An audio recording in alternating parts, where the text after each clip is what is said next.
The first thing that I wanted to recognize people for was their vocabulary. And you can probably tell from our warm-ups that vocabulary is a big part of our instruction. And so far there's been one person whose vocabulary has been outstanding in their writing. Their homework every day and their speaking in class has been amazing. And so I really want to take a second to shout out Asante for his work so far in this class with Asante. Through Teach for America and then after Teach for America, before I came here, I'd sort of said, like, I will never work for a KIPP school based on some of the things that I had heard or like overheard, but I didn't realize the community that I was walking into when I came to Team. The people that I work with are now some of the best friends that I have in the world. I really, really respect the person I work for. And coming out of my placement school, I didn't feel like I could make a real change in the school. When I found out that Nate was a school leader and saw it and talked with him extensively, actually like sitting for about 3 hours in the Tea Lounge in Park Slope is when I decided that I would work for Nate.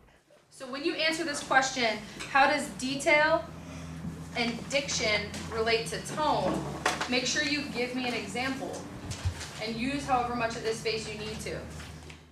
Part of the reason that I see myself staying here for a while, I have every year to go back to Teach for America Institute to work with beginning teachers because ultimately I want to work with teachers. So for example, let's say I pick sarcastic.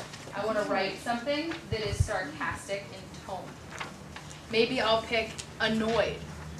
I want to write something that is annoyed in my tone. Janasia. When we forgot the 10 words, I have a bunch of time with my advisory when I am working with students who are currently 11th graders, getting them moving towards college and taking steps in the application process.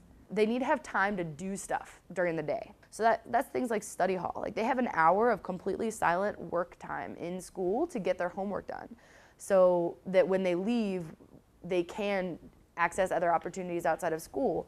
But if we had them leave at 2 o'clock, it's not necessarily true that they would get those other things done. It's like, this is what we need to do for kids, and so that's what we're gonna do. And if it takes until 5:30, it takes until 5:30, but sometimes it's gonna take till 8. Yeah, the bell rang. I'll see you guys tomorrow.